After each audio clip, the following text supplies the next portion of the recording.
It's time for DodgerHeads.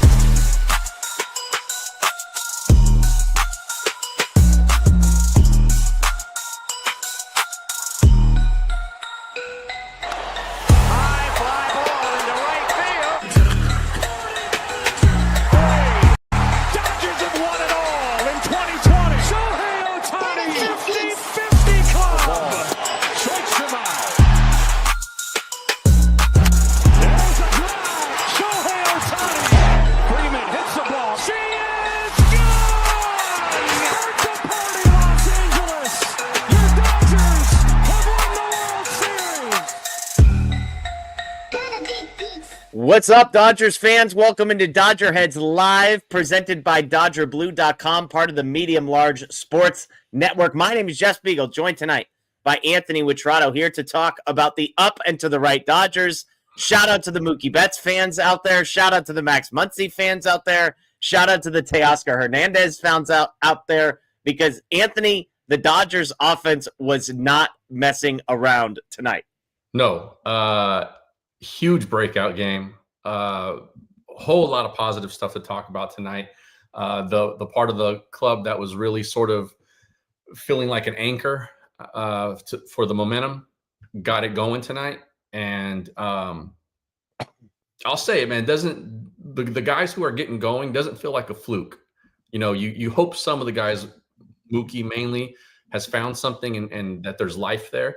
But like some of the other guys like Max, Freddie, like Conforto, even Teo has been better lately. Like that all feels real. Yeah. You know, so really nice to get kind of a stress-free win tonight, even the series, and go for the win tomorrow night.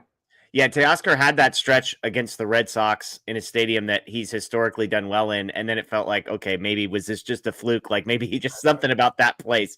But he gets two, not cheap home runs for Teoscar Hernandez tonight, at least not the second one. But as you pointed out, lots to get into. We're going to talk Mookie. We're going to talk Muncy, Teoscar. We'll talk Emmett Sheehan. Some interesting, positive Roki Sasaki updates as well. So lots to dive into here. Let's start with some super chats, though, from Fritz. $10 super chat. Thank you so much. This is my last game in person with Kershaw's 3,000th hit, Max's injury, and I woke up with COVID the next day.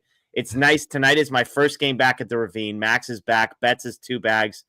Offense is finally trending up and to the right. Fritz, glad you're feeling well. And that's a pretty good back-to-back, experience there. If your last 2 games at Dodger Stadium were the 3,000 strikeout and then this one. So congratulations to you. Phil with the $20 super chat. We appreciate it, Phil. Nice to have you back in the mix. Said, welcome back, Max. And our offense finally. Starting pitching has looked amazing recently, too. This is why it's always been take a breath and let guys get healthy. Playoffs are always a toss-up, but we've got a squad. Phil, you're speaking our language. I know Anthony and I can speak for us, for Bruce as well. You're speaking our language. Tyler says, clutch night for God with Mookie 3 hits. If you missed Mookie Betts' quote, it's all up to God at this point. Shout out to God, because God hooked Mookie up tonight. Even got a little bit of luck, which the 2-liners are one thing, Anthony, but the seeing eye single in the middle, good stuff. And then we got Aaron with the super chat. Lion King, where kids cried. The Notebook, where the ladies cried. Mookie Betts' performance tonight, where men cried. Absolutely. Well said, Aaron. Well said. That's true poetry right there. So Fritz, Phil, Tyler, Aaron, thanks for getting us off on a good note tonight with the positive vibes. But Anthony, let's talk Dodgers offense. This is an offense that fairly has been much maligned. There were some stats circulating this morning about how bad this team had been over the last month. I think there were 2 pockets of people. There were people that believed, for some reason, that this is who the Dodgers offense was going to be and that these were unfixable problems. And then I think there was another group of people, yourself and myself included, that said, it's been a month. It's a long time. I get it. But Max Muncy, Teoscar Hernandez, Freddie Freeman, Will Smith, Shohei Ohtani, even diminished Mookie Betts. I'm just going to bet on that group. Tonight, 17 hits, 3 walks, 12 runs for the Dodgers. It's one game. It doesn't erase a bad month of offense, but it just gives you a little bit of taste, Anthony, of what this group is capable of. Yeah, this is the most dangerous lineup in baseball back kind of from the ashes. It hadn't been that for a couple of months or so, at least. And for some guys, it hadn't really been there all year, Mookie included. And so to see them sort of get this snowball going the way that they did really brought back those kind of nostalgic memories, I think, for everybody of what this lineup can actually do. And look, I do not think it's a coincidence that they had a breakout game like this with Max back. Now, obviously, his 3 hits helped the 2 homers, but I've said it. We've had this conversation before. He feels like a guy, even though he's one person, he feels like a guy who just lengthens this lineup maybe more than anyone except like if Ohtani hit in the middle of the order. Yeah. And I don't know, I've thought about this a lot with this guy because it always seems like he is sort of that catalyst piece. I don't know if it's because he's a legitimate power hitter or if it's combined with the fact that he's like a super approach-driven, pitch discerning, patient, grinded out kind of hitter. Those 2 things in one person, and hitting where he hits anywhere from like 4th, 5th, 6th sometimes. It really just feels like he gives this lineup a sort of linchpin and really connects the top half of the order where the stars are and the bottom half of the order, and just gives it length. And I think tonight, you're starting to see that come around where like guys feel like they're slotted correctly now. Yeah. Well, and I'm with you. I mean, we talked a year ago when Muncy went out, the offense fell apart immediately. This is 2 years in a row where you can have any theory you want, but the one thing that is indisputable is that for whatever reason, as Max Muncy's health goes, so goes the Dodgers offense. And even Jeff, sorry to interrupt you, but even to your point there, even when he had the elbow injury coming off the first base bag and he missed the playoffs too. Yep.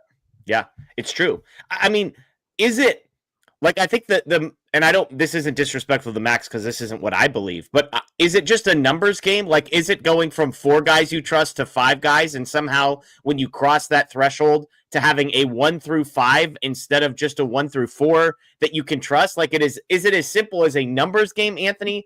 Or is there something specific and unique to Max Muncy? You mentioned maybe it's the power threat. Maybe it's the fact that he works pitches and just, if he's the 5th guy you have to face in an inning and you're already tired and then Muncy walks up, it's just the Punisher. Like, what do you think it is about Muncy that makes him the unofficial MVP of the Dodgers offense? Yeah, I think, like I said, I've thought about this on my own time plenty because again, he's just one guy, right? So how does one guy really feel like he adds that much depth to a lineup? And I think it's just a combination of a legitimate power hitter, like a legitimate one, like not a guy who every 3rd year or every other season he has 30. Like this is a 30 to 40 home run kind of guy if he's healthy every single season. And I think you combine that with sort of the approach of like a traditional leadoff hitter. Yeah. And kind of the kind of guy who can really grind out at bats and work pitchers. I think those 2 things combined in one guy is not a combination that you see a ton of these days. And so when you drop him into that 4th or 5th spot, considering who's hitting in front of him too, I think it's just like oh my gosh, I'm still going through this gauntlet. Like, I mean, that's the best that I can sort of illustrate it, but it's real. Like the Max Muncy effect. We've seen enough evidence to know that it's a real thing. Yeah. Again, it's multiple years and it's not like, one time a coincidence. It's like he's in, things are good. He's out, things are bad. It's as clear as that. I'll answer a couple questions. This is the homage sweatshirt. I saw some people asking. So this is a 2024 World Series champ. People were also asked what I'm drinking. We're celebrating tonight. Dodgers victory. All right. Have you ever had a Spindrift, Anthony? No, I never heard of that. What is it? Spindrift is great. They sell it at Costco up here, but it's like a LaCroix, like sparkling water, but it has like a tiny bit of real juice mixed into it. And so it's like not a ton of sugar, just a tiny bit. So, a little gin at the bottom and then a Spindrift over the top, and we're living good tonight. So you had 12 runs. Your guy's not going to come on here drinking water after Mookie gets 3 hits, Max hits 2 home runs, and Teoscar. So apologies to anybody who's not joining me. But yeah, Dong says it. Grapefruit Spindrift. We got lemon tonight, but look, you just can't go wrong. We're there you go. Trader Joe's sells it too. So shout out to Spindrift. Enjoy it. We talked Muncy. Let's talk Teoscar Hernandez. 2 home runs for him tonight. I mean, Muncy and Teoscar in the middle of this stat line is stupid. The two of those guys in the 4 and 5 spot combined to go 7 for 10 with 8 RBIs, 5 runs, and 4 home runs between the two of them. 7 for 10 with 8 RBIs in the middle of that lineup. Is he back? I mean, it's a simple question. Like, we kind of got a tease in Boston. Are you ready to believe that the Teoscar of last year has arrived? I want to see a little bit more, but I am very, very heavy on the he found it train. Yeah. I think it's a combination of a couple of things for him. He looks now, when you're going well at the plate, it helps how you look, in terms of like looseness and spryness and all of that stuff, right? You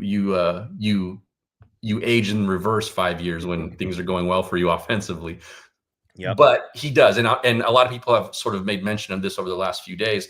But he looks a little looser, a little better out in the field, just moving around. There was a while there he looked like he was carrying, a sack of rocks every time that a ball was hit into right field. And he's looking a little quicker. He's not fast by any means, but he's looking a little quicker, a little more active out there. And at the plate, feels like he's starting to lay off some of those ugly pitches he was flailing at for a while. Mostly that down and away, that pitch, that trying to get him to chase. And the swing looks freer in the zone, I'll say. So again, those are all just sort of naked eye kinds of things. But you mentioned it, like Boston was, maybe that was the catalyst for him to start to turn the corner a little bit. But I don't think there's any doubt that you look at him and the way he's moving, the way he's approaching at bats, it's different than it was, like, let's say 3 weeks ago. Yeah, I mean, looking at sort of his game log, if you go back to the last game of the Minnesota series, he goes 3 for 4 in that game, which we're going to get to Mookie Betts in a second, but 3 hits.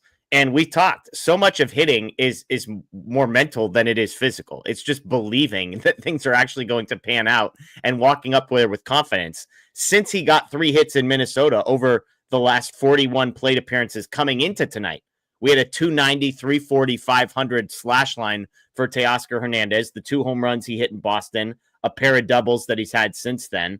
He had gotten hits in, 8 of his last 10 games, and then he goes and does what he does tonight. So we're now talking about an 11-game stretch, Anthony, with, a slugging percentage approaching 800 or 1,000, depending on where it lands after tonight. And so we're not looking at one game and overreacting. And I think one thing you said is the most important. He passes the eye test from a health perspective. Dave Roberts told us he was healthy all season. He wasn't. I don't know how you can watch him run around in right field and believe that. I mean, you should never believe Dave Roberts is telling you the truth, I guess, except for Max Muncy's injury. But, like, how could you watch him run around in right field and believe that he was actually healthy the whole time? Yeah, there's no chance. And look, even if it was he checks out when he comes out of the training room every day, like he's checking out. That's one thing. And it's another thing to actually get in the field and the guy is mentally, right, like he's not back yet. So there's a ball hitting the gap or down the line and he can't bust it because somewhere in his brain he's thinking about that groin. And I can't re-aggravate this because if I do, I'm out for 6 weeks, 8 weeks, something like that, right? I got to keep myself on the field. And, so he looks slow and stiff, and if that's the case, also like that means he knows he's not 100%. Yeah. And so there was something there for sure. And I don't know, again, when you're hitting, it helps you heal faster, but there's no question about it that he looks better physically. Yeah, absolutely.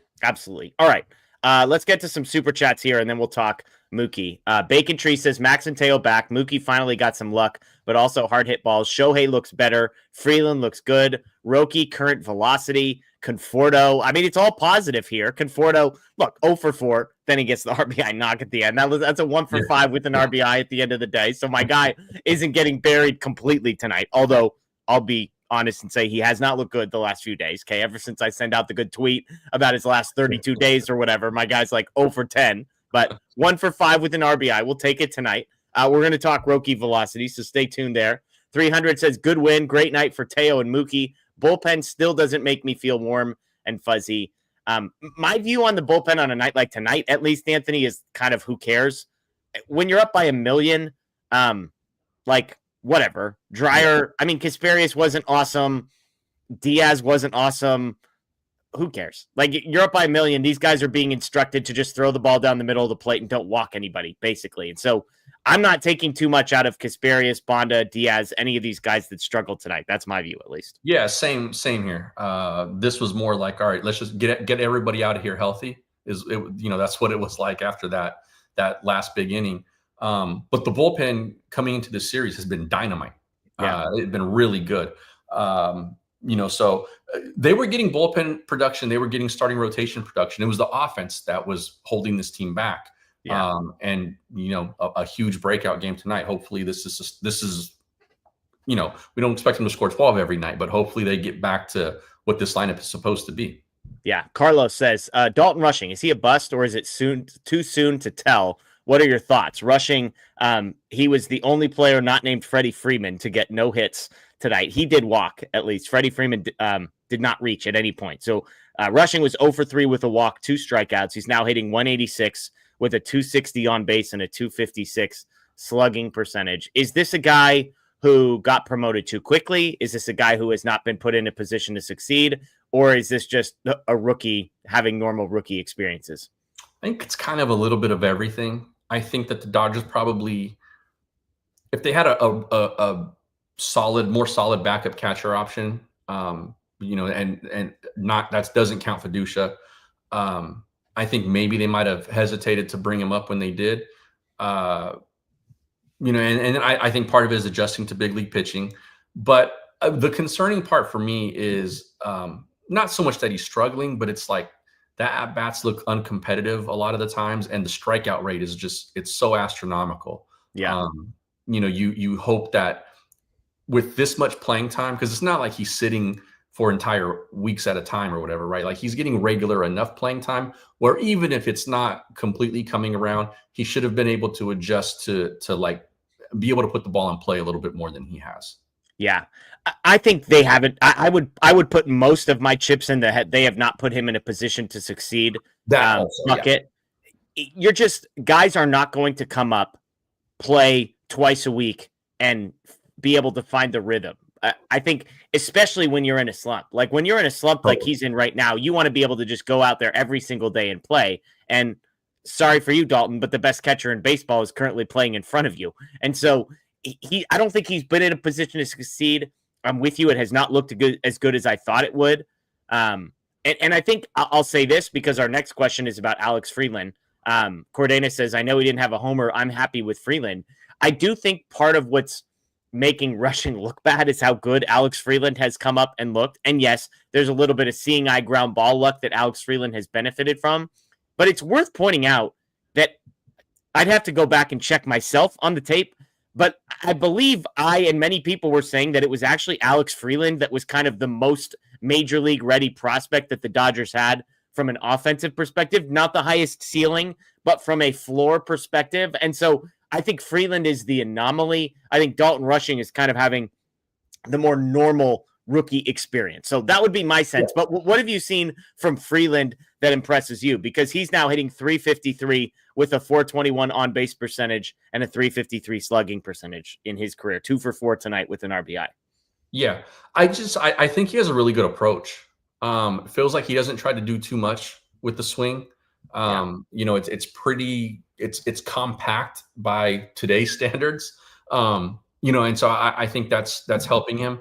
I just like you said, I think he probably doesn't have as high a ceiling, but I just think he's going to be a really solid major league player. And I think Freeland's interesting because, look, we've seen guys get hot. Ha-Seong Kim came up and was on fire and then sort of fell off a cliff offensively before getting hurt, which is the reason he's on the injured list. So I don't want to pronounce Alex Freeland as like he's here, he's arrived, this is the guy we're going to see. Although I would add, Alex Freeland was a much safer bet to hit at the major league level than Ha-Seong Kim was. So the interesting thing, Anthony, is Alex Freeland going to force the Dodgers into some uncomfortable conversations? Because if he keeps hitting the way that he's hitting and playing the way that he's playing, and playing pretty decent defense at second base, at third base, it makes Tommy Edman's role a little more flexible, both in like being able to play some outfield and move some guys around there, but also maybe taking away a little bit of playing time from Tommy Edman, who has been battling injuries all season and has struggled as a result of it. Yeah, I think we're still a long way from that finish line. But yeah, I think so. I think it's a fair question to ask at some point, with the way Edman has struggled offensively. Yeah. And if Freeland can continue to produce quality at bats and get on base, then I think that is a conversation that needs to be had. Because it gets it really does get interesting, because let's say Conforto continues to be this version of him, what he's been the last month or so. Pages is solid, right? Teo is finding it again.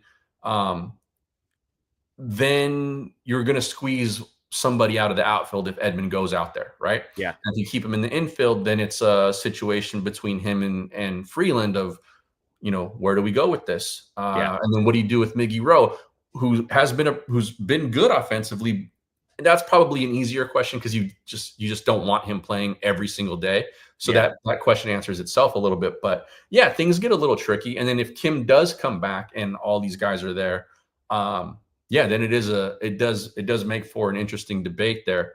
One other thing too on rushing, I'm okay with him being up and him struggling this way. One, he has not let it affect his defense, which I think has been better than advertised, or at least better than I expected him to be. Okay. But also, this is the first time probably in his entire baseball career that he's been asked to be in this role, and he's doing it for the first time ever in the big leagues. That's not easy. Yeah. No, I'm with you. I mean, we had another super chat here.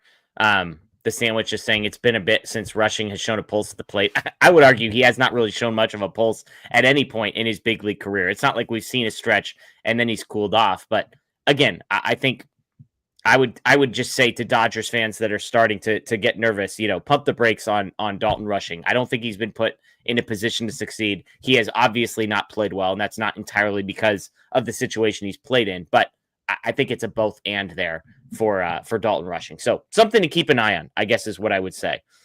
Carlos said, thoughts on Doc taking out Dreyer after just 5 pitches. It was weird to me in the 6th inning of a 3-run game that he went and got Jack Dreyer, who's one of his best pitchers, after just 5 pitches. It is worth pointing out, and somebody mentioned this, and I was just looking over here to try and look it up real quick.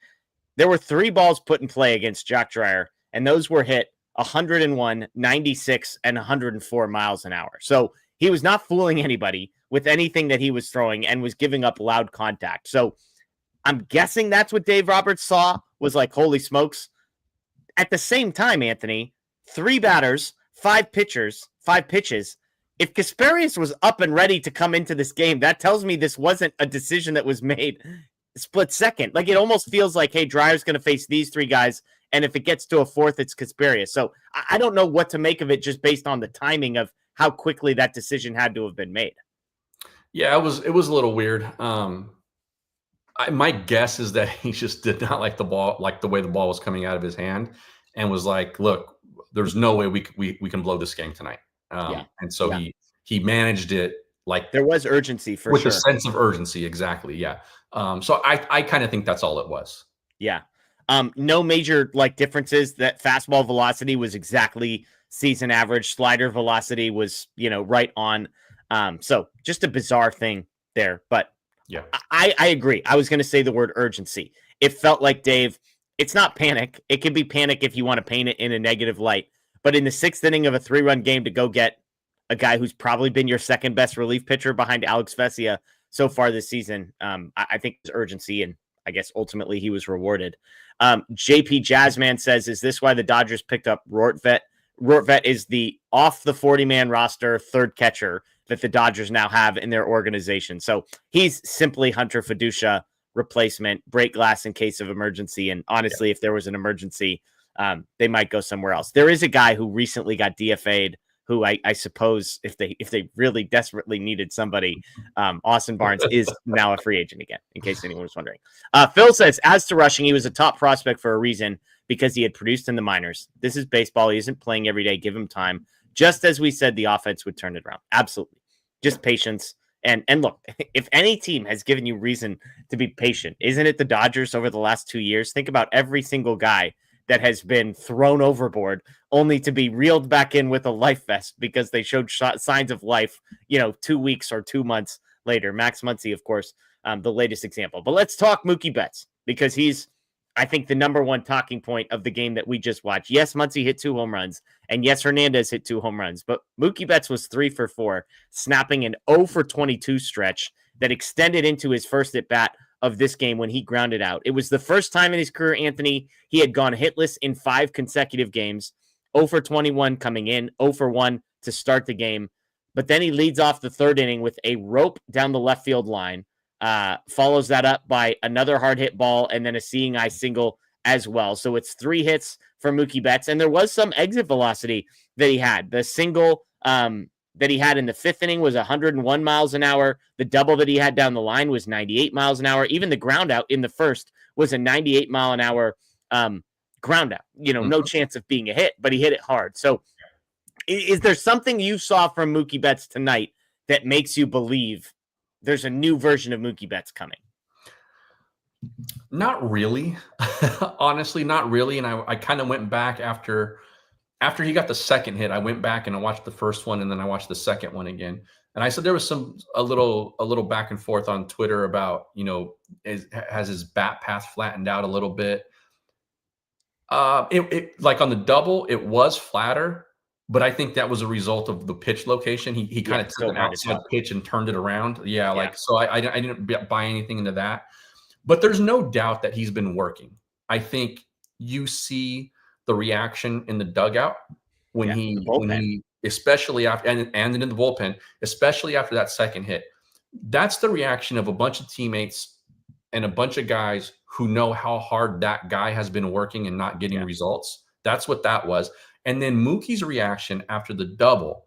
I sent this out on Twitter, but it felt to me like the reaction of a guy who had been trying to implement something for a while and was not getting the tangible results out of it.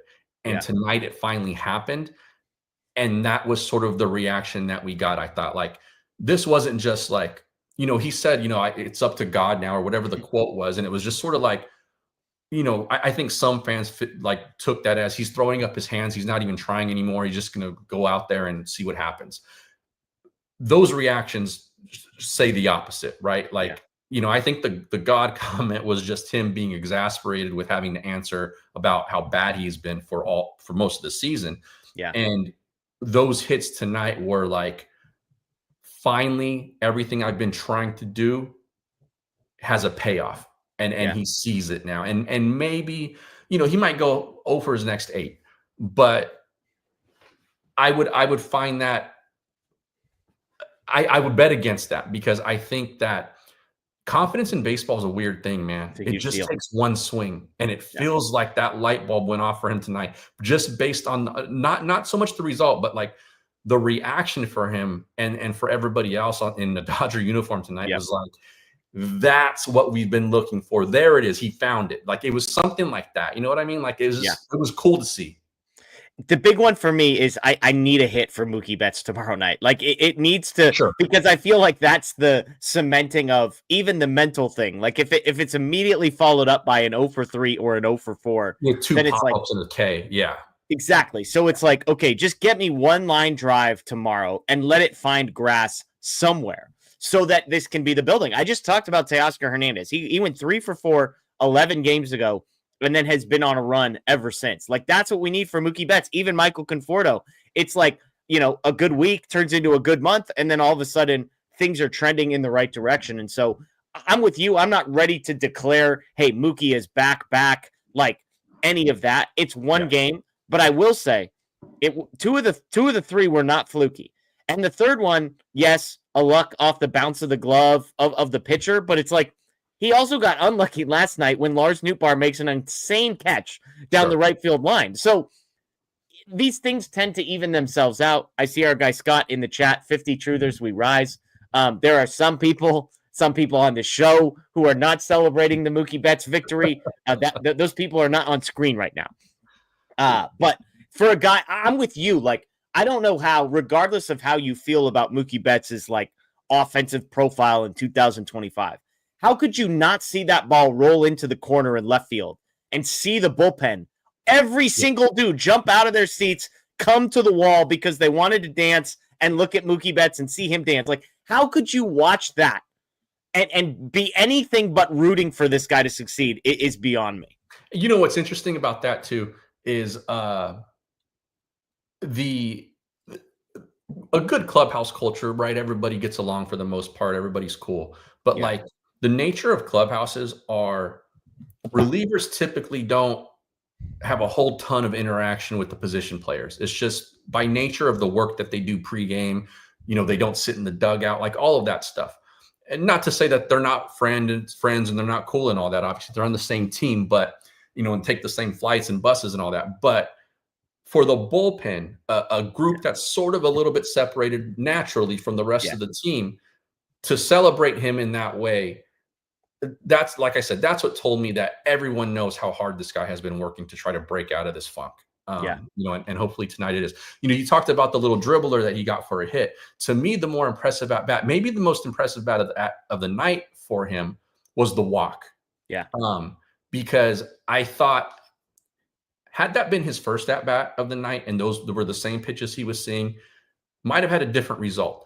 But that at bat after the two big hits felt like a guy who was confident in seeing the ball, fighting off tough pitches, taking, spitting on some borderline pitches, and then working it the way he did. That we have not seen that for Mookie Betts in a while. Yeah. And to me, the eye, the patience, the sort of grinded out type of attitude he had during that at bat, to me, was as impressive as the hits. Well, and I would add the double that he had in the second inning was on an 8-pitch at bat in which he fouled off two strike pitches. He worked the count full, and then he lines a ball down the left field line. Those are the types of things that I imagine. Again, baseball players are different than you and me. Like, we look and it's binary. Like, did you get a hit or did you not get a hit? Did you hit the ball 95 miles an hour or did you not? But for Mookie Betts, it's stacking chips. It's okay. 2 strike count, foul it off, still alive. I'm feeling good. Like, there's already part of him that feels like that at bat is a victory. He's seeing pitches well. He takes ball 3, and then to rope it, that's like 3 or 4 victories in one single at bat. And then to come out his next at bat and rope another ball 102 miles an hour. Like, those are the types of things. It's not, oh, I got 3 hits, I feel good. It's, I got 3 hits, I feel good. I fouled off a bunch of 2 strike pitches. I took a good walk. I was seeing the ball better. I hit 2 line drives. Like, all of those things stack. So again, for me, it's not check Mookie Betts is back, pencil him in for a 900 OPS from here on out. Because even if you love Mookie Betts, he might not be MVP candidate offensive Mookie Betts ever again. And yet I think we can all hope for and have reason to believe that, like, there's a version of Mookie Betts that's still an incredibly valuable offensive player. And a night like tonight gives you a little bit of hope. Yeah, totally. I could not agree more. And even if, like, it doesn't completely snowball for him, right? Like, it takes, it's gradual. He now has, I think, a base to build on, to look back and say, I know what I'm doing can work. Yeah. And I think that's important for him when you play every single day, and failure is a massive part of this sport. I think that kind of stuff's important. Yeah. Well, and Matty Man says this: Dave gave Mookie a huge vote of confidence. Let's not gloss over that. For those that missed the commentary earlier, Dave Roberts was asked pregame some version of, like, what's the deal with Mookie Betts? Why is he still hitting at the top? And he basically said, calls for change are falling on, quote, deaf ears, is what Dave Roberts said. I tweeted to you, I love that. I don't know what word I'm allowed to use on here. I love that Dave Roberts gave us a little bit of attitude, let's say, in this, and basically said, hey, to all the haters, go kick rocks, because Mookie Betts is my guy, and he's hitting 1 or he's hitting 2, and that is that. I love that from Dave. I love that Mookie rewards him immediately afterwards. Like, I do think that these are the moments where Dave Roberts earns his paycheck. When you see the clubhouse rooting for Mookie Betts, and when you see the manager stand up for him and say, I hear the noise, I hear the nonsense, and it's going in one ear and out the other because Mookie Betts is my guy and he's Mookie Betts and he's hitting at the top of the lineup. I'm with Matty, man. I don't think that's nothing in this storyline. Yeah, I totally agree. I agree with you. I agree with Matty. I think that, look, there's no doubt that Dave and Mookie have had a dozen conversations over the last few months about what's going on, right? On the field, in the clubhouse, in Dave's office, on the plane, whatever, right? They've had these conversations, no doubt about it. And I'm sure Mookie knows that Dave believes in him. And the fact that he hasn't moved him off the 1 or 2 spot yet is, that was very. And to be clear, you and I were on here 2 nights ago saying we'd move him down in the order. So we're in the group of people that Dave said, hey, screw all you, because I'm leaving him at the top. And those 2 days, that like Sunday, Monday, Tuesday of or I'm sorry, the over the weekend last week, is when those calls got the loudest, and he undoubtedly heard them. And so I think, my point about him talking to Mookie is it's one thing for him to tell Mookie like that in private and all of that stuff, and Mookie to know that he has his back. It's another thing for Dave to finally go out, sit on that top step of the dugout and of the bench and tell everybody basically STFU. This is my dude. He's hitting where he's hitting all year. Enough already. And maybe for Mookie to like, I'm not saying like that's the thing that made like tonight's results happen, but like for a guy to hear that and to hear your manager come out publicly and basically say that kind of thing to everybody else who's out for your job, that's got to feel a certain way for a veteran like that. And so it was really nice that the results came right after Dave said that. It's a good thing. Yeah. And Dave is getting pats on the back, I'm sure, in the locker room for like, hey, way to stick with our guy. Like, that's the type of thing that even if it doesn't work out, the Freddie Freemans and the Max Muncys of the world are going into Dave's office and say, hey, we see that. Like, we as players, we've been where Mookie's been, and you're doing what we would want you to do for us. Even if they know, hey, maybe he deserves to be lower in the order, they love. Every guy in that locker room loves that their manager went out there today and said, kick rocks to all the haters because, this is my guy and we're building a fence around this locker room and it's us against the world, I guess, if you're going to go after Mookie Betts. So kudos to Dave Roberts because, again, I think that's a great move by him, and I'm glad that he was rewarded as well. Let's get to a couple more super chats. Obi-Wan says, thoughts on Muncy's impact first 2 games back. We talked about this at the top. He's not the most valuable player on the Dodgers by any statistical measure. But for whatever reason, when Muncy is in the lineup, the Dodgers offense works. And when Max Muncy is out of the lineup, it doesn't work quite as well. So I'm not entirely sure what it is, but Obi-Wan, we appreciate the super chat. Muncy is clearly an important piece. And we've seen the number, right? If you've watched any of the last couple of games, you've seen the number. Best runs per game is always a deceptive stat. I hate it. It's like pitcher wins for me essentially, but first in runs scored per game with Max in the lineup, and then 30th since he had been out. I don't think that's a coincidence. But 2, like I think that what we talked about earlier, like he adds a different element, a different dimension to this lineup that makes it so much more difficult to navigate when he's right. And he picked up right where he left off. Yeah, absolutely. The sandwich says Muncy is the canary in the coal mine. He's a litmus test for this team. Again, I can't totally explain why. He's a great player. I can't totally explain why, but you can't deny the results. Peyton says, are we sure Max Muncy was actually on the injured list? It's like he never left. I tweeted last night, Anthony, it's insane to me that Max Muncy is playing major league games. Like, we all watched what happened on Kershaw's 3,000 strikeout night. I was for sure convinced he was done for the year. For sure. And we're sitting here on August 5th, and he's back hitting tanks? What the hell? I mean, that happened, and I was like, maybe he could be back before the playoffs in 2026. Maybe. That was my thought. Like, it legitimately was like, okay, started counting months, and because I mean, it looked like an ACL. At least blew his knee up. A lot of CLs. There were a lot of torn somethings going on. And I mean, tonight he hits that first one, and it is picturesque. Yeah, Max Muncy pose off bat flip that we have come to know and love. A beautiful thing. Yeah. There's some new celebrations, as people in the chat are pointing out. And I'm not ready to break those down on camera. But let's just say our guy Chad Moriyama, if you follow him, there's some video evidence out there of some things. Chad's all over it. Yep. Peyton also says loved whatever advice or encouragement Freddie was giving Mookie tonight. That was a lot of people picked up on that.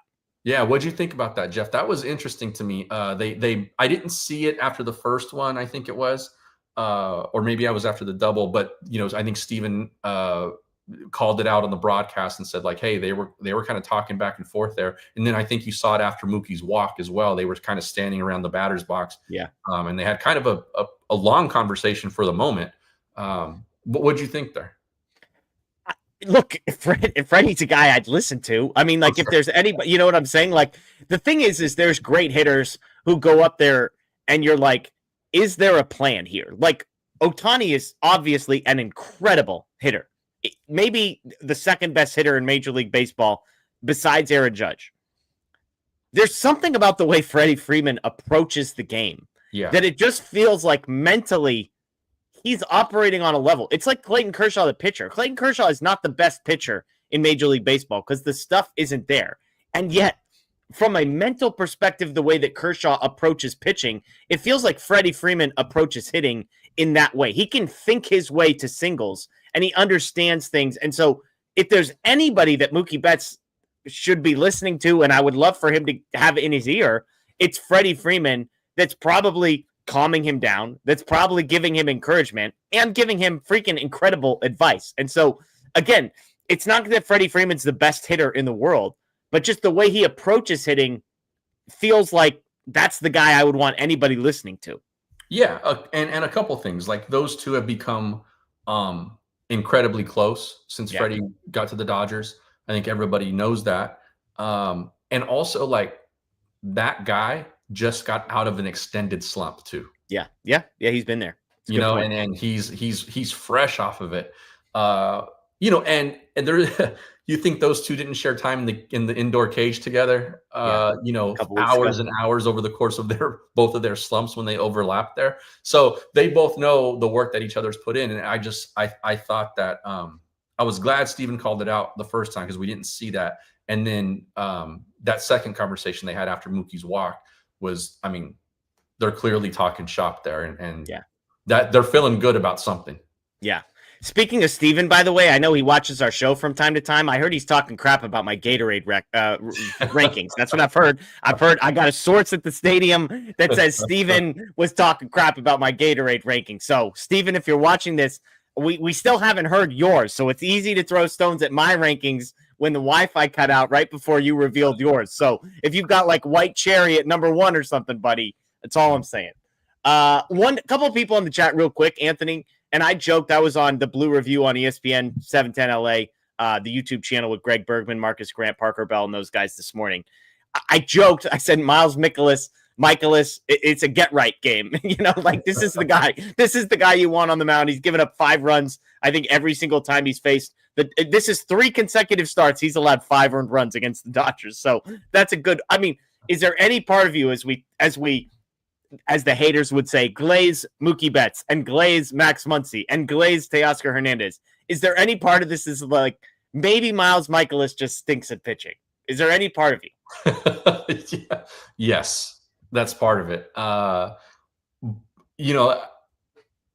For a guy like him, I think he ran into the inevitability that this was going to come around at some point soon.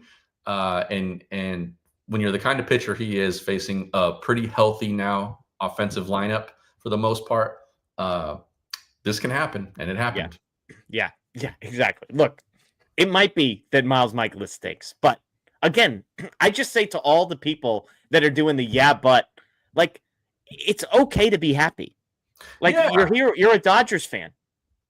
Mookie Betts had 3 hits tonight. Muncy hit 2 home runs. Teo hit 2 home runs. Instead of just rushing to the like, yeah, but maybe just smile a little bit. Like they scored 12 runs tonight. They hit a bunch of dongs. Like, let's just enjoy the night. Enjoy the night. Smile. Mookie Betts. I don't know. I'll never understand that. I'll never understand it.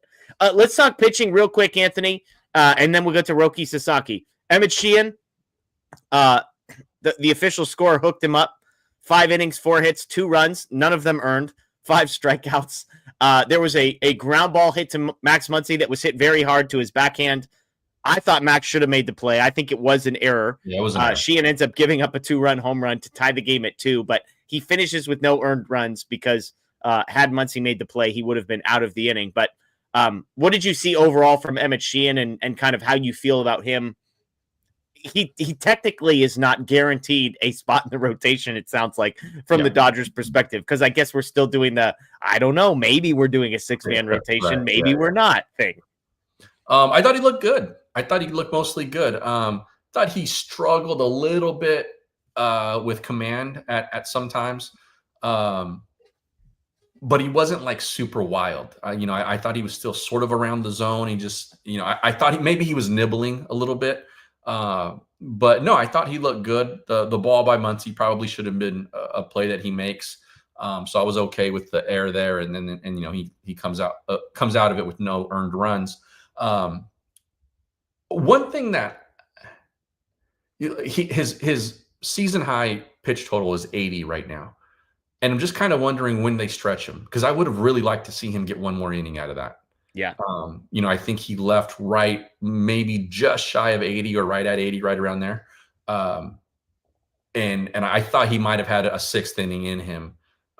So I do wonder if they're just like, you know what, you're an 80 pitch guy as a starter for us right now. And that's what it is.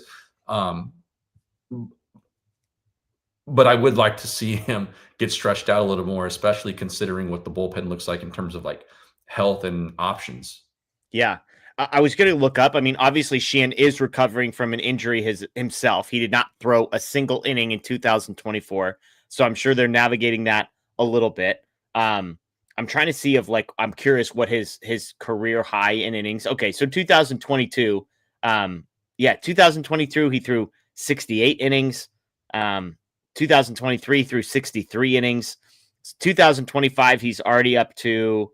Is that minors and majors combined? Total. Yeah. So he's at 44.2 innings. So 50 innings basically this season now. And his career high is 68 innings in a season. So my guess is that's what we're doing, is we're trying to limit this. Look, Emmett Sheehan's going to be a weapon for this team in the postseason. I don't think it's going to be as a starter. I think it's going to be as a relief pitcher. But I do think there's a concerted effort happening to make sure this guy makes it to the finish line. Because again, he missed all of 2024. And I'm not disagreeing with your take of are we ever going to see him get past 80 pitches? But again, the Dodgers every single time have played the long game. We just need to get these guys to October and to November and to be available. And so my guess is that is how they're feeling. But I did want to point this out. I tweeted it, and to the average person, it's probably bizarre. But in the first inning, he had an at-bat against Alec Burleson, who he ends up striking out. Burleson is a lefty. Sheehan the righty. His first pitch was a changeup that was so disgusting, moving away from Burleson, that he swung and missed and probably missed this pitch by 6 inches. I mean, it was such a perfectly thrown pitch. And then his very next pitch was 97, dotted on the outside corner. And I watched those 2 pitches and I was just like, this is why this dude is legit. This is why he's the prospect who has jumped Gavin Stone and jumped River Ryan and jumped Bobby Miller for obvious reasons. But the changeup, just those 2 pitches, and they even said on the broadcast, if he just had those 2 pitches, because of how electric the fastball is, he'd be fine. The fact that he has some breaking stuff. So I just felt like there were moments tonight that we got glimpses with Sheehan of oh yeah, that's right. This guy, there's a reason that of all the arms that the Dodgers have down there, and there's a ton, there's a reason Sheehan's at the top of that list among young guys. And it's not any of these other bigger names maybe that came up through the system and were ranked higher on prospect lists, but this dude is special, and the Dodgers keep trusting him as the number 6 starter. Yeah, he's legit. Look, if they go into the playoffs completely healthy and everyone's performing, he does not have a spot in the rotation, pretty obviously. But I will say this, man, he would be like a 2 or 3 on almost any other ball club that makes the playoffs. And I think he's going to be an impact guy in the bullpen. And I know people don't love the state of the bullpen. I'll tell you this. Yeah. I get really excited about some things, and you look ahead, and him being in the bullpen in October is one of them. I think he has the stuff to shred people. I know it seems crazy, and maybe it's the beverage that I'm just about done with at this point in the show. I don't think it is, to be fair. But you start doing the math on the guys that the Dodgers, I know, health, all that stuff. It's August 5th. Be patient. Okay. Like the guys the Dodgers could have available in the bullpen. And obviously it's the back end names, right? Tanner Scott, if he's healthy, Trinan, who I think is just going to keep getting better. Kopech, if he's back, Gratterall, if he's back, Vesey, if he keeps pitching, like Tanner Scott, or excuse me, Kirby Yates, I'm not necessarily like holding out a ton of hope for. But then you get into like, what if Ben Kasparius goes back to being the guy that he was before they converted him to be a starter? And what if Justin Robleski can tap in to like 98, 99 from the left-hand side in short instances? And what if Emmett Sheehan, and all of a sudden you start doing the math on like how many guys we're talking about. Alexis Diaz, probably not, but like he's shown flashes of maybe becoming the guy. The velocity's ticked up with him too. Like, I didn't mention Jack Dreyer. That's another guy. Kyle Hurt is Bruce's pick to be an impact reliever in the postseason. Like, I think there's going to be a potential glut of guys that are like elite stuff type people that if you just throw them out there, I'm not talking like Dustin May, but like guys that are actually getting swing and miss on their pitches. And so, anyways, who knows if they get there, but good stuff from Emmett Sheehan tonight. And just to sprinkle this out there, Bobby Miller looked really good again. Oh God, don't do this. Don't do this to me, Anthony. You're in on Bobby Miller, huh? No, I said a long time ago we've seen the last of Bobby Miller in the big leagues as a Dodger.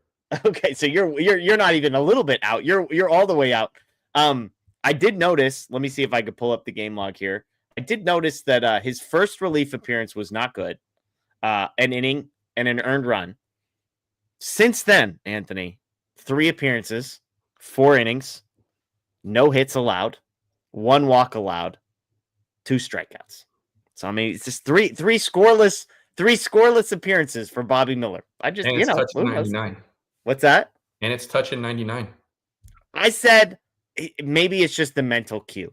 Maybe it's just like you need to shake things up and turn them so far upside down that you don't even know where you are. Change up the routine so massively that there's nothing. I love Kenny Chung says mentioning Bobby Miller is a sin. I thought he said monitoring Bobby Miller is a sin because that would also be a sin. Is like the person who's like checking fair. Like they've got Bobby Miller alerts on their like anytime something happens. So like give me the ESPN update. I will say this about the bullpen thing because you and I had the same concerns for him going back about how a bullpen role might fit him. Yeah. But there are also like on the flip side of that, there's also like the guys for like guys who have like, some people might call them a head case or, whatever. And those leverage situations coming out of the pen, right, are just, they're heavy.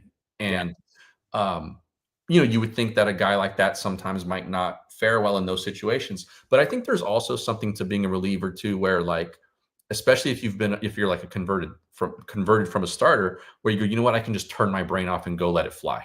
Yeah. And maybe that's what he's doing. Who knows? And maybe he becomes something of value like over the winter, and they can make something happen with him because I just think that they really probably don't trust him anymore. Now, if this experiment with him is legitimate, I know I just said I think we've seen the last of him, but if they really believe that they're trying to convert him and he's doing this, we might see him in September. Yeah. Look, rosters expand, throw them out there, see what happens. I mean, the velocity is there, and velocity is not it's not as important as I think it's been made out to be, but it matters. Like when you throw 100, your movement matters a whole lot less. Well, than I'll when tell you throw this: 96. if he's had the results that he had, and he was throwing 92 and 93, he might not be in baseball anymore. Yeah. And the last thing I'll say, I can't believe we're talking Bobby Miller. Like 5 relief innings over 4 appearances, just 1 walk. So if the command is somehow locked in, he becomes a different pitcher. Padres Burner sending us money. We appreciate that. Says your win was mid compared to ours. Royd Testeo. Look, we appreciate the $2. We're gonna send that to Mason Miller for the 2-run home run he gave up today. So congratulations on your 104-mile-an-hour fastball. Yeah. We'll send that his way for when arbitration comes and you try and stretch him out to be a starter and he's a mess. David says Tanner Scott has not blown a save since mid-July. So there you go. Up and to the right. Up and to the right, baby. And then Jedi Engineer, back to my Steven Nelson conversation. In fairness, Jeff, ranking orange and fruit punch over lemon lime and glacier freeze is sus. Have you tried liquid IV? I want to clarify. Fruit punch was number 1. Orange is fine. I mean, I think it's better than lemon lime, but the frost flavors are like 2 through 4. However many of them there are, they're all in the top 5 behind fruit punch. So glacier freeze, I'm in on. Are you a liquid IV guy, Anthony? I've never had those, actually. I actually just drank one for the first time like 3 weeks ago because I was dehydrated. And they're not great tasting, but they're not terrible. It feels like you're drinking something healthy. I'll put it that way. Hey, I don't know if you I'll pose this question to the chat. Around like a mile and a half down from where I live, they just opened up I forget the name of it, but basically it's like an IV bar. Okay. An IV bar? Yeah. And never heard of this. And they go, really? Okay. So like they're very popular in Vegas, New Orleans, right? Like basically you're hungover, you get an IV, it's supposed to make you feel better. Crazy. All right. But these places are like, oh, there's these nutritional ones and there's vitamins and there's there's all this stuff. And then they also have the bag that's like the hangover bag. So if anyone has any experience using something like that, throw it in the chat because I'm very curious about this place. Yeah. All right. I love that.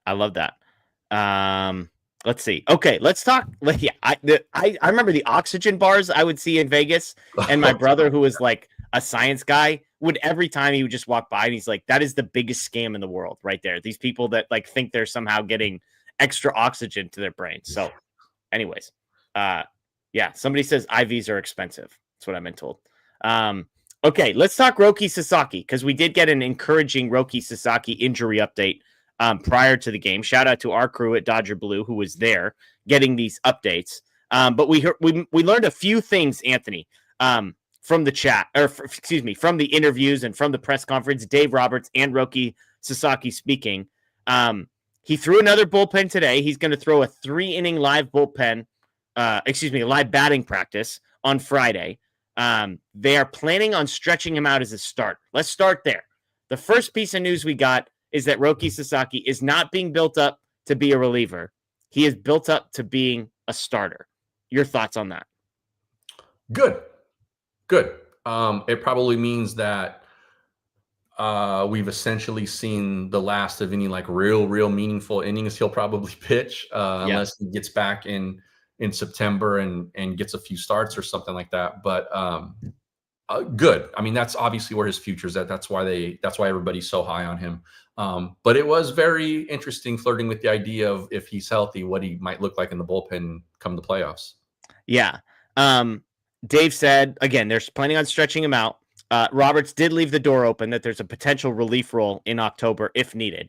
Again, do the math. Like, I think now, best case scenario, he's the number 7 starter. You could make a case Robleski might be ahead of him on that power ranking, so he might be 8th. He also started throwing a 2-seamer during his time on the injured list, which, sure, why not? You know, he also said he's confident. He was the worst pitch in baseball. Yeah, it's true. He's also confident he'll be able to throw harder than he did earlier this year when his triple-digit fastball was more than the mid-90s.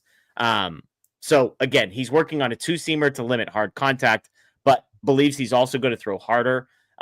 He was asked, when did your recovery turn the corner and pain subside? Initially, we were shut down. He said, quote, I think I just had a better understanding the second time through on where the pain came from and how to make sure the pain doesn't come back. It's hard to explain the exact mechanical thing I felt, but I had a better understanding the second time through when I started playing catch. So again, he seems to think he understands what's going on better this now than he did prior. Mechanically, he said the focus was on the shoulder, the way it should move versus the way it was actually moving was different.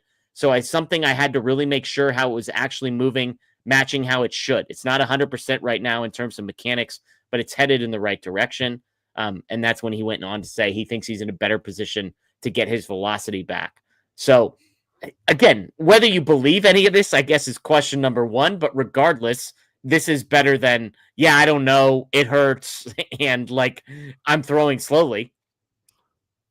Really interesting conversation that he had with the reporters today.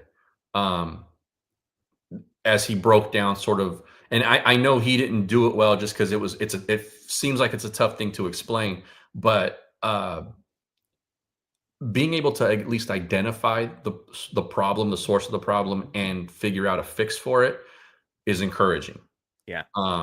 Because I still think that, like, look, we've seen him for, however many starts it's been this season as a rookie. Like, this guy still has top end kind of stuff. It's why everybody wanted him. It's why we were so excited and did an emergency show when they signed him. I remember that I was sick in the Bay Area for work, and I hopped on with you guys. I mean, it's exciting that he's a Dodger still.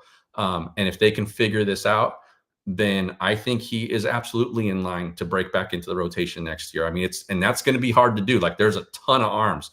But I think a healthy Roki Sasaki has the kind of talent that he can do that. So this is all good news. I'm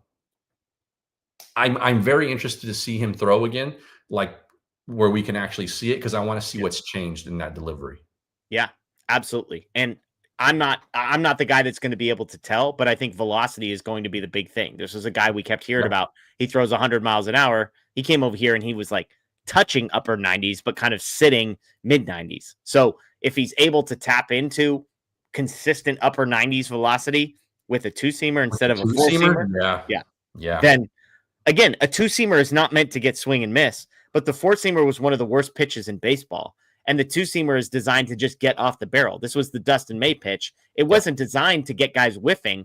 It was designed to, you think you're hitting it in the middle of the bat, and you're getting sawed off by a two-seamer that was running in on you, or running away to the edge of the bat. If he gets back to throwing a four-seamer at 101 and he can throw a two-seamer at 97, 98, some guys' hands are going to be hurting when they face him, because that can be ugly, and then it plays up the splitter so much more. Yeah. All right, let's get to some questions. All caps questions. We'll close out the show with that. David, back to our IV conversation. Best rule in life: if you see it advertised on social media, don't buy it. Social media has no boundaries on you getting ripped off, so as long as they get paid. It's true. It's true. Facebook ads, there are no rules.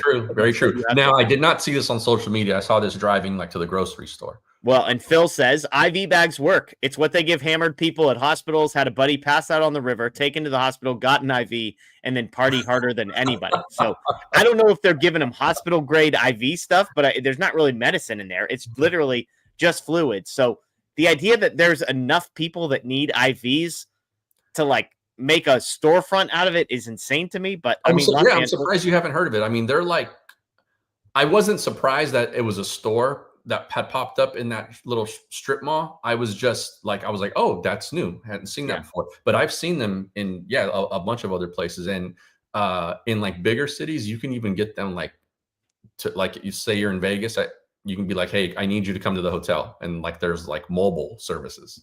Crazy. Yeah, just some random guy, Uber Eats guy that's punching a needle into your arm. So there you go.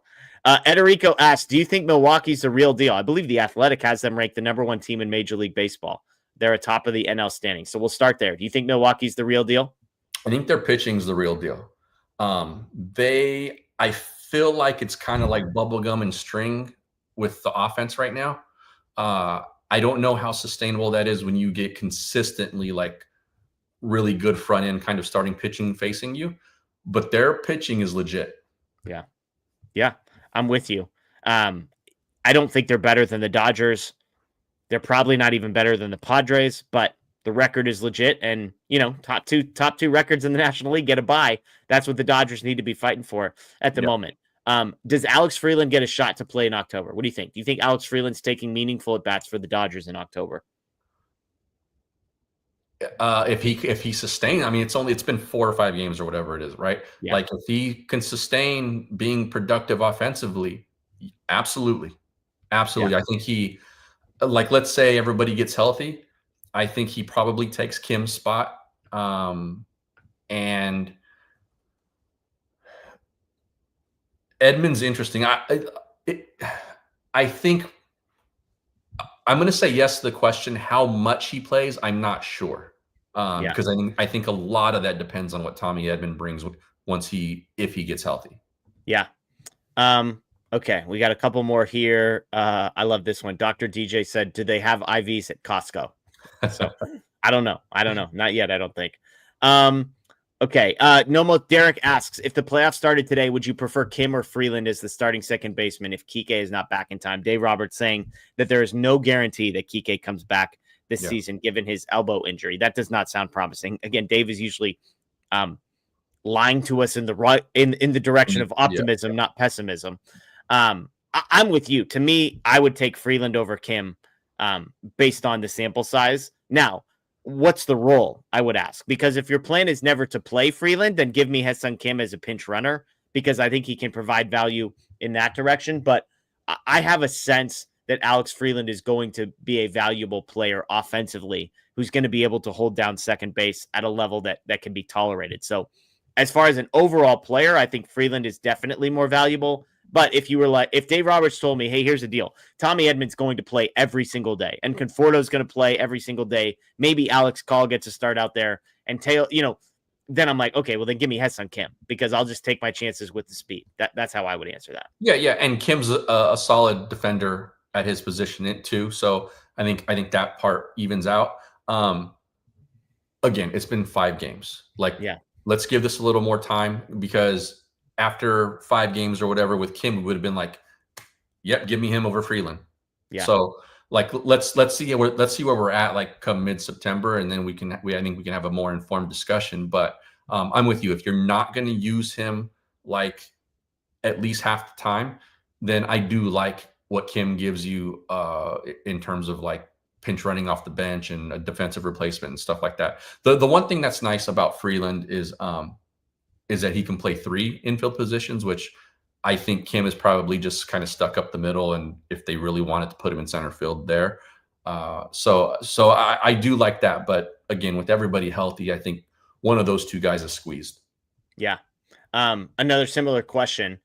Who will be the 4 bench players when healthy? Dalton Rushing is a lock as the backup catcher. Alex Call, probably a lock, just because he's kind of your only true 4th outfielder, defensive replacement, potential platoon guy. And then you get to choose 2 out of Rojas, Kim, and Alex Freeland. So if you were given a choice of 2 of those final 3, who would you take? I think Rojas is a lock too. Yep, I agree with you. Yeah, and then so I think it's the conversation we just had between these 2. If you're going to play Freeland and he continues to, do this through the next 2 months, then I think it's him. If he levels off, the league adjusts and all of that stuff the way it did with Kim, and you're not going to really play him in the postseason, then I think it's Kim. Yeah, I look at that group of 3, and there's a weird part of me that thinks that Kim would be my the lock, because Freeland and Rojas, as different as people and players as those 2 guys are, they're kind of competing for the exact same playing time. And so my approach is almost pick one of Rojas or Freeland and then give me Ha-Seong Kim, because he at least offers me something different, which is speed. And we've seen moments where you need a run and you've got a guy on first and he's basically a lock to steal second, him or Estuary Ruiz. So to me, it feels like you would want one speed guy, because Rojas and Freeland as backup infielders, those 2 guys feel redundant. So while I think Freeland is a better player than Kim overall, if you're telling me Rojas is going to be on the roster, then I'd probably take Kim. Without thinking this through a ton, I say Rojas because I'm trying to think the coaches, the coaching staff. Yeah, I think they want Rojas, which is why I think they trust him. Yeah. And if we're talking about, the speed element and that kind of thing, that I think that might be where Call falls into play. Yeah. I think because he gives you that as well. And so then I think it's just kind of, again, the same conversation we've been having the last couple of minutes with Freeland and Kim. And maybe Call isn't as much of a lock as we've made him out to be, because I suppose if Tommy Edman is healthy, then he's floating around as kind of a fourth outfielder. And if Ha-Seong Kim's on the roster, Ha-Seong Kim could play outfield. I would agree with you, but I just don't think Edman's ever going to be that healthy where they trust him in center field. And we agree. And Rock says if Kiké is back, he is a lock. We agree with that. Again, the report today was that there's no guarantee that he's going to be back. But if he is, then postseason Kiké alive and well. David, let's close out the show on this one. Another super chat says, what's your prediction where the Dodgers are at the end of the month in the standings, win-loss record? What will we be talking about in early September? As we sit here today, the Dodgers 3 games up on the Padres, 66 and 48, 580 win percentage. So I guess I'll ask you this, Anthony. At the end of the month, 579 win percentage. Would you take the over or the under? Is the Dodgers team going to improve their win percentage over the next 4 weeks or decrease it? I think it improves. I think they're healthy. Yep. The schedule is mostly in their favor. And then they have the head-to-heads with San Diego. And I think with the way the roster is shaped up right now with the rotation, I think they match up with the Padres totally fine. Even with all the additions and all the talent the Padres have, I like this Dodgers roster better. Yeah. I think they are neck and neck if they don't pull ahead for the best record in the National League at the end of this month. Okay. And they probably, I would say it's 3 games right now. I think it's probably 5 going into September. Okay. Yeah, they're 3.5 games back of the Brewers for the best record in the National League. But like you said, a 3-game lead over the Padres. I'm with you. This team tomorrow will be the healthiest they've ever been, with Snell back, with Glasnow back, with Ohtani getting built up. And so I'm with you. As far as what we'll be talking about in early September, I think it's just going to be the Dodgers rotation one way or another. We're either going to be talking about like, holy crap, having to face the gauntlet of Yamamoto, Snell, Glasnow, Ohtani, Kershaw, and Sheehan 6 days in a row, or we're going to be talking about, holy crap, only 3.5 of these 6 guys are healthy, and what are the Dodgers going to do? Mac? Yeah, exactly. One way or another, we will be talking about the Dodgers starting pitching, but as of now, it's kind of the as advertised situation. So good stuff on the docket for the Dodgers there. All right, that's going to do it for us, folks. We appreciate everybody who hopped in. We appreciate all the super chats, as always.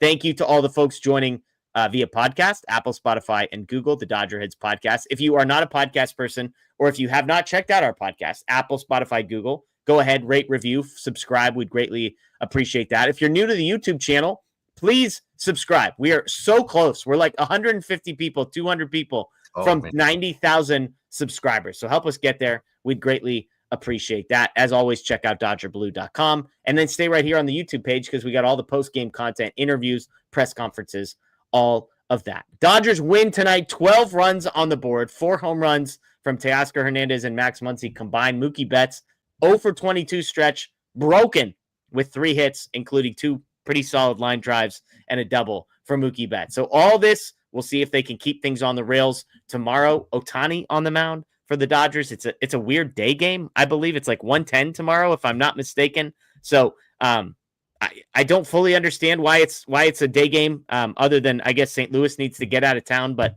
the Dodgers, 1:10 on a Wednesday. It's Ohtani day. It's Ohtani giveaway day. So enjoy that, folks. That is Anthony Witrado. I am Jeff Spiegel. Enjoy the rest of your night. As always, go Dodgers. And yes, still champs.